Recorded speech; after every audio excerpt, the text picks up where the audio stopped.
सबको जय मसीह के प्रभु यीशु मसीह के नाम में प्रभु को धन्यवाद देते हैं। एक और बार प्रभु ने मौका दिया आज सवेरे के समय में सबका में जुटने के लिए प्रभु ने हमको सहायता किया। प्रभु को धन्यवाद देते हैं। एक प्रार्थना का विषय है हमारा बहन राजपूती जयसवाल जो मानखुर में रहती है परिवार के साथ में। ये मूसलाधार बारिश होने के बाद में जो हवा तूफान आया था तो उनकी घर का छत को उड़ा दिया, तो पूरा उनका घर का जो सामान पूरा भीग गया, पूरा पानी पानी हो गया। तो जब वो घर में काम कर रही थी उसको सामान को निकालने के लिए, उसको साफ करने के लिए, तो उसी घर में एक सांप आया और जो पड़ोसी का बेटी जो उनको सहायता करने के लिए आए थे वहां पर, तो उनको सांप ने डस दिया। तो अभी वो आईसीयू में एडमिट है वो बेटी वो, तो अभी तो उसका स्थिति ठीक है। तो प्रार्थना कीजिए उनकी चंगाई के लिए और हमारा बहन राजपूती जयसवाल उनके परिवार के लिए प्रार्थना कीजिए, प्रभु उनकी सहायता करें। आइए हम आज का अध्ययन के लिए हम पढ़ेंगे फिलिपी की किताब 4 अध्याय उसका 13 वचन। द बुक ऑफ फिलिपी 4 अध्याय उसका 13 वचन।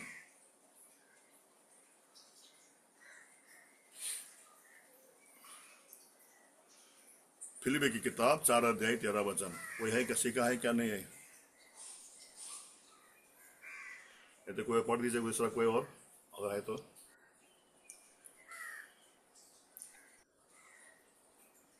फिलिपी की किताब 4 अध्याय 13 वचन। जो मुझे उसमें मैं सब कुछ कर सकता हूँ जो मुझे सामर्थ्य देता है उसमें मैं सब कुछ कर सकता हूँ। ये पौलुस प्रेरित का गवाही है, उनका वाक्य है।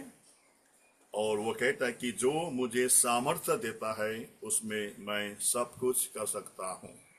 आपको मालूम होगा बीता 4 दिन से हम ध्यान कर रहे थे तीतुस की किताब 2 अध्याय 11, 12, 13 में। वहां पर 4 बात को हमने सीखा। 4 बात को हमें और आपको चेतावनी देता है पौलुस। वो 4 बात क्या है?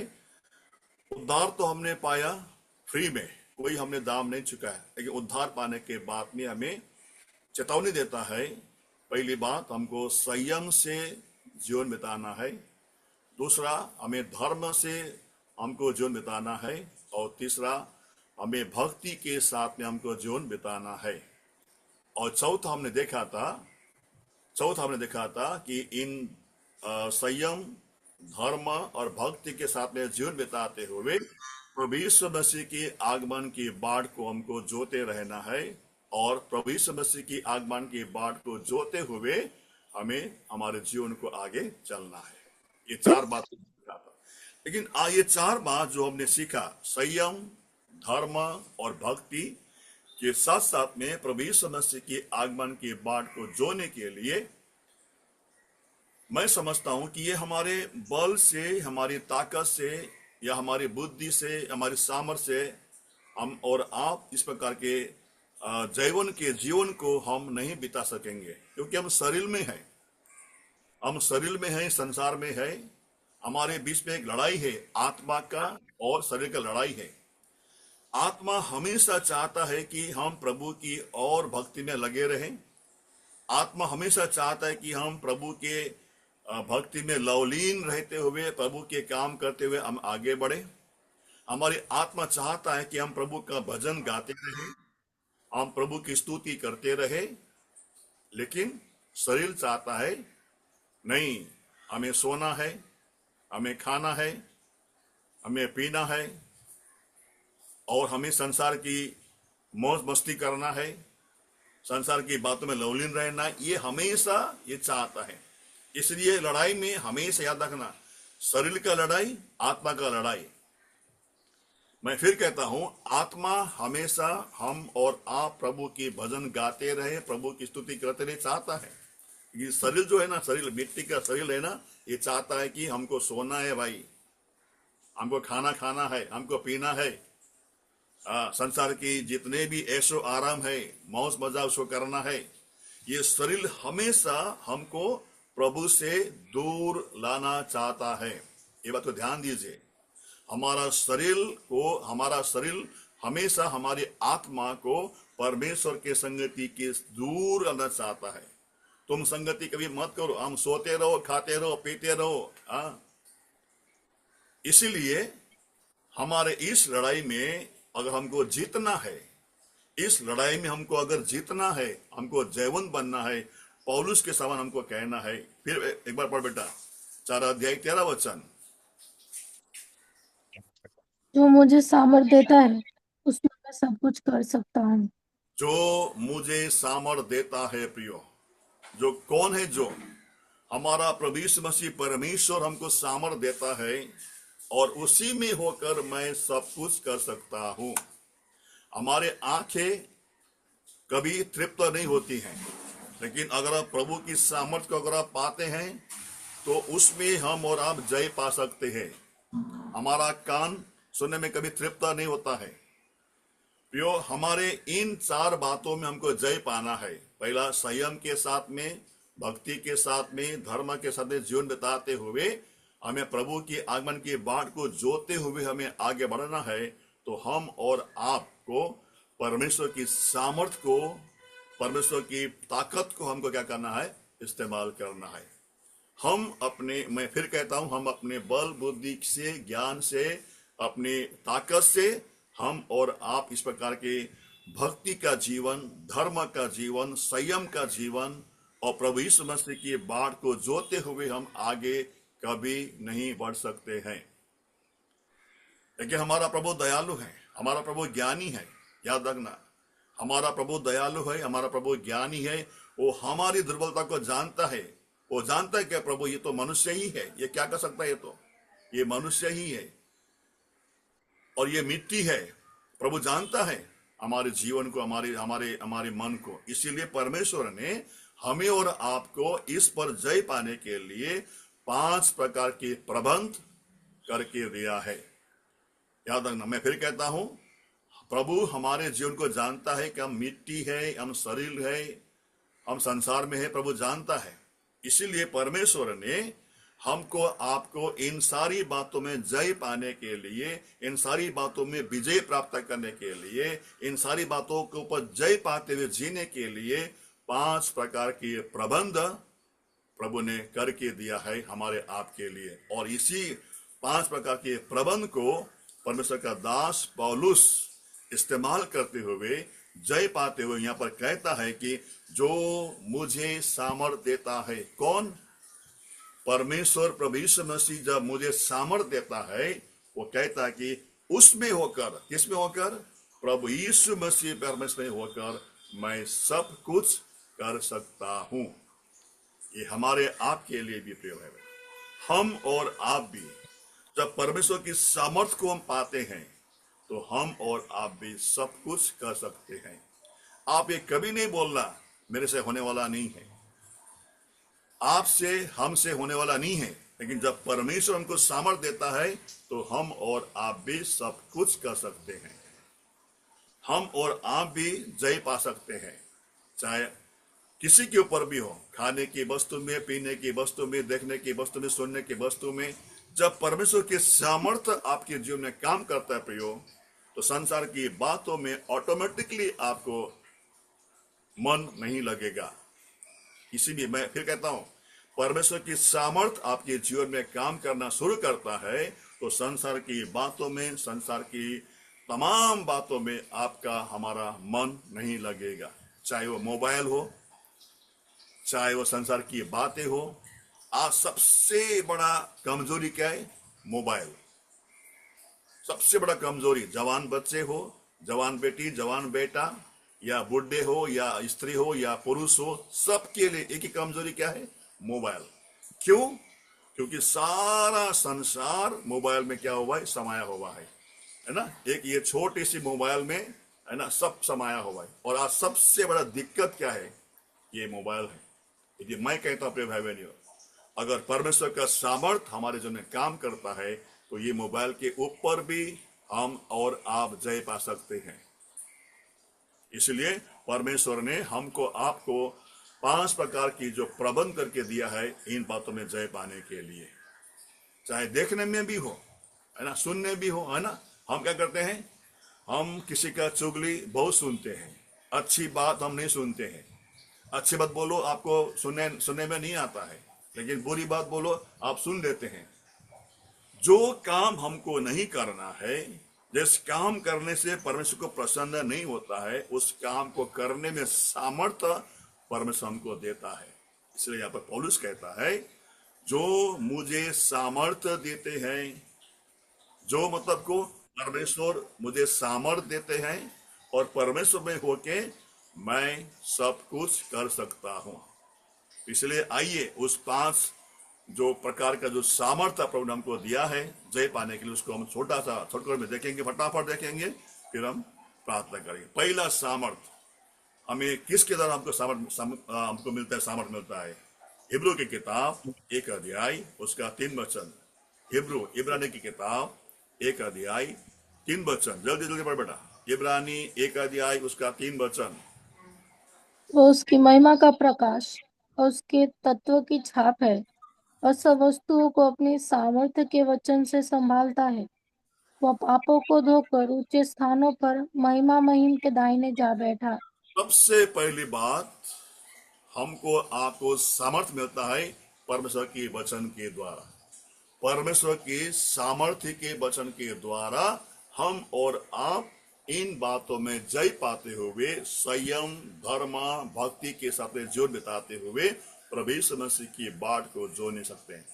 इसलिए सबसे पहला क्या है प्रियो, वे वचन, बाइबल। इस वचन को जितना आप पढ़ोगे, ये मेरा अनुभव है, बता रहा हूं आप प्रिय भाई, मेरा अनुभव है, जितना वचन को पढ़ोगे ये वचन आपको सामर्थ्य देता है प्रिय इन बातों में जय पाने के लिए। जिस दिन आप इस वचन को अपने हृदय में रख लोगे, हृदय में पूरा पाठ कर लोगे, मैं कहता हूं कि प्रियो उसी दिन परमेश्वर आपको वचन के सामर्थ्य के द्वारा इन सारी बातों में आपको जय पाने के लिए प्रभु सहायता करता है। जो चीज हमको नहीं करना है, खाने का हो, पीने का हो, जो भी हो। कितने ऐसे गवाही हैं प्रिय भाई बहन।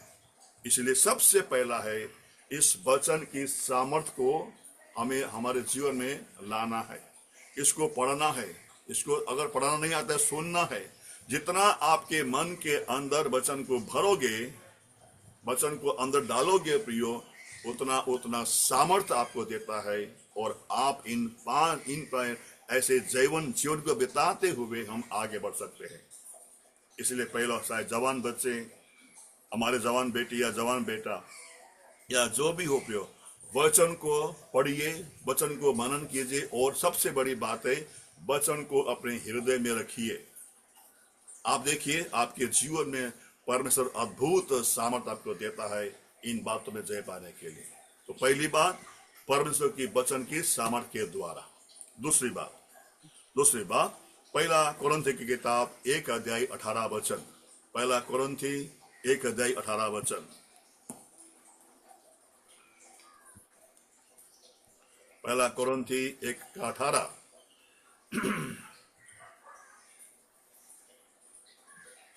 क्योंकि क्रूस की कथा नाश होने वालों के लिए मूर्खता है, परंतु हम उद्धार पाने वालों के लिए परमेश्वर की सामर्थ है। दूसरा सामर्थ, क्रूस की सामर्थ। याद रखना भैया, ये क्रूस जो प्रभु यीशु मसीह लटका हुआ ना, क्रूस, ये क्रूस की सामर्थ के द्वारा हम इन बातों में जय पा सकते हैं। क्रूस की कार्य उद्धार नहीं पाने के लिए वो मूर्खता है। वो सोचते क्या है क्रूस, ये इनका ईश्वर लटका हुआ है क्रूस में, ऐसा बोलते हैं। लेकिन नहीं प्रियो, हमारे आपके लिए क्रूस उस सामर्थ है। उस क्रूस की सामर्थ को हम अपने जीवन में लेना है। प्रभु से प्रार्थना करें, प्रभु आप मुझे आपके क्रूस की सामर्थ से भर दीजिए। हम विश्वासियों के लिए, उद्धार पाने वालों के लिए, प्रभु के जन के लिए क्रूस क्या है हमारे लिए? सामर्थ है, सामर्थ। जब भी आप तकलीफ में होते हैं, कठिनाई में होते हैं, आप घुटने में आइए। क्रूस कहां पर है? जहां पर आप घुटने में आते हो क्रूस याद रखना। जहां पर आप प्रभु के सामने आप घुटने टेकते हो, हम हमारा क्रूस हमारे वापस हमको रेडी है हमको सामर्थ्य देने के लिए। वो क्रूस में आने का मतलब क्या है? हमको घुटने में आना है। आपको मैंने कहानी बताया था, है ना? एक म्यूजियम में तो ऐसा एक म्यूजियम में किसी एक चित्रकार ने, आर्टिस्ट ने प्रभु यीशु मसीह का अच्छा चित्र बनाया था। क्रूस पे लटका हुआ चिन्ह बनाया था, क्रूस में बनाया था एक आर्टिस्ट ने। तो अच्छा ऐसा लगता है कि अभी प्रभु यीशु मसीह बोलने वाला है, ऐसा इतना अच्छा चित्र उसने बनाया था। तो उस चित्र को म्यूजियम में रख दिया था, पूरा रख दिया था। तो लोग वहां पर आते थे, देखने के लिए आते थे। तो उसमें से एक जो देखने आने वाले जो दर्शन दार्शनिक ने क्या कहा, इसको बनाने वाला कौन है? तो उसको बुलाया गया, तो बोला इसको मैंने बनाया है। तो भाई ने बनाया, आपने भाई ने बोला आपने इतना अच्छा बनाया, क्रूस बनाया जहां पर प्रभु यीशु मसीह लटका हुआ है, पर उनका चेहरे क्यों नीचे, उनका जो मुंडी, उनका जो सर है नीचे क्यों झुका हुआ है? उसका चेहरे नहीं दिखता है, प्रभु का चेहरे। कौन बोला? वो देखने आने वाले व्यक्ति ने बोला आपने अच्छा बनाया, इतना अच्छा बनाया जैसे कि बोलने वाले हैं, लेकिन जब हम उसको देखते हैं तो प्रभु यीशु मसीह के चेहरे को उसको नहीं देखते हैं, क्योंकि उनका चेहरा क्या हुआ है? झुका हुआ है। तो उस आर्टिस्ट ने बोला उस व्यक्ति को, अगर तुमको प्रभु यीशु मसीह का चेहरा को देखना है, तुमको घुटने टेकना है और उसको देखो, फिर तुमको चेहरा दिखाई देगा। प्रियो, जब जब भी हम घुटने में आते हैं प्रियो, तो क्रूस की सामर्थ्य हमको मिलता है, और क्रूस के सामर्थ्य के द्वारा हम सब बातों में जय पाते हुए पौलुस के साथ हम कह सकते हैं कि हाँ, मैं भी सब कुछ कर सकता हूं। तो पहला सामर्थ वचन का सामर्थ, दूसरा क्रूस की सामर्थ, तीसरा हिब्रू की किताब, इब्रानी की किताब 9 अध्याय 14 पद, इब्रानी 9 का 14 पद। जल्दी बड़ा टाइम हो गया। इब्रानी 9 का 14।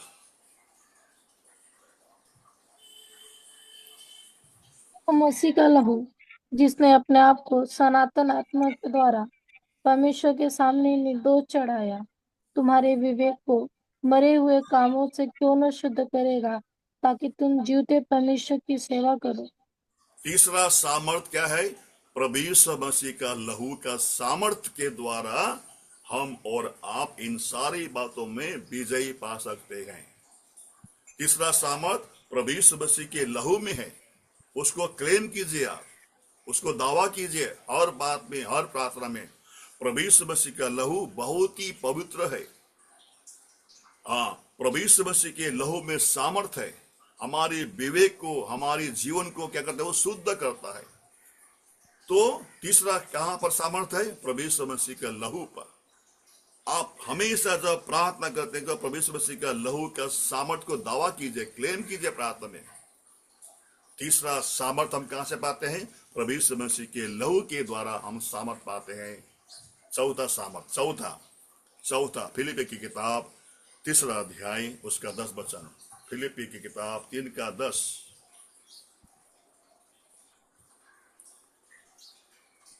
फिलिपी की किताब 3 का 10। चौथा सामर्थ हम कहां से पाते? देखिए, ताकि मैं उसको और उसके मृत्युंजय को, सामर्थ्य को और उसके साथ दुखों में सहभागी होने के मर्मों को जानूं और उसकी मृत्यु की समानता की प्राप्त करूं।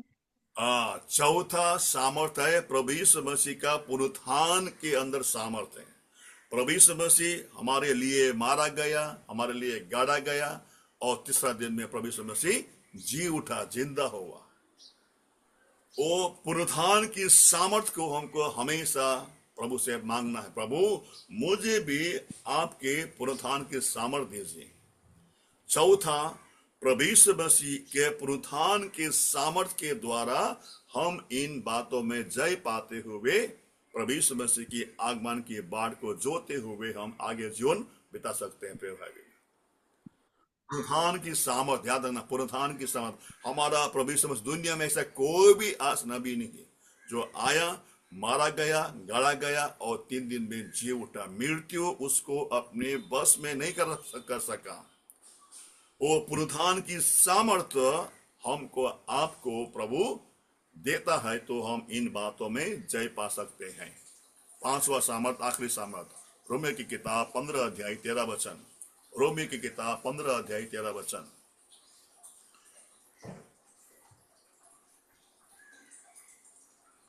परमेश्वर जो आशा देता है, तुम विश्वास करने में सब प्रकार के आनंद और शांति से परिपूर्ण करे, कि पवित्र आत्मा की सामर्थ्य से तुम्हारी आशा बढ़ती जाए। पांचवा सामर्थ क्या है? पवित्र आत्मा का सामर्थ। प्रियो, हमारा प्रभु कितना दयालु है। कितना प्रेमी, कितना ज्ञानी है। जानता है हमारा प्रभु हम कमजोर हैं, लेकिन परमेश्वर प्रभु यीशु मसीह ने हमको प्रबंध किया है। पहला हम देखा परमेश्वर की वचन में सामर्थ है। दूसरा, परमेश्वर प्रभु यीशु मसीह के क्रूस में सामर्थ है। तीसरा, प्रभु यीशु मसीह के लहू में सामर्थ है। चौथा, प्रभु यीशु मसीह के पुनरुत्थान के सामर्थ के द्वारा। और पांचवा आखिरी, पवित्र आत्मा की सामर्थ के द्वारा, जो पवित्र आत्मा हमारे अंदर बैठा हुआ। याद रखना, हम क्या करते हैं मालूम है, हमेशा पवित्र आत्मा को हम दबाते हैं। पवित्र आत्मा हमसे बातें करता है, हम सुनते नहीं। हम लोग, हमारे अंदर जो पवित्र आत्मा परमेश्वर है हमसे बातें करता है, डेली बातें करता है हमसे, लेकिन हम सुनते नहीं। क्यों सुनते नहीं? संसार की चिंता, बेटी का चिंता, बेटा का चिंता, पति का चिंता, पत्नी का चिंता, भविष्य का चिंता, घर का चिंता, इतना दबाव हुआ है, हम पवित्र आत्मा का आवाज को हम सुनते नहीं है। ये हमारा समस्या है प्रिय भाई बहन। पवित्र आत्मा परमेश्वर हम सब से प्रतिदिन बातें करता है, करते रहता है, लेकिन हम उसकी आवाज को नहीं सुनते हैं। क्यों नहीं सुनते हैं? हमारा कान, हमारा आत्मिक कान बहरा हो गया है। और मैं फिर कहता हूं, तमाम चिंताओं के द्वारा हम इतना बोझ है, हम उनकी आवाज को सुनते ही नहीं। हमका कौन सुनेगा उसकी आवाज को? इसलिए आज हमारे अंदर पवित्र आत्मा दुखित है। इसलिए पौलुस कहता है, जो मुझे सामर्थ्य देता है उसमें मैं सब कुछ कर सकता हूं। यदि पौलुस ऐसा बोल सकता है, पौलुस ऐसा कर सकता है, हम और आप भी कर सकते हैं। लेकिन हमारे ताकत से नहीं, हमारे बल से नहीं।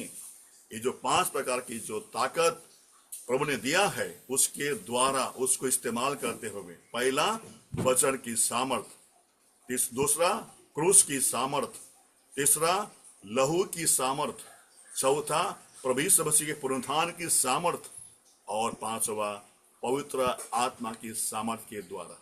इसको इस्तेमाल कीजिए आप, इसको आप ध्यान कीजिए, इस्तेमाल कीजिए, प्रार्थना कीजिए।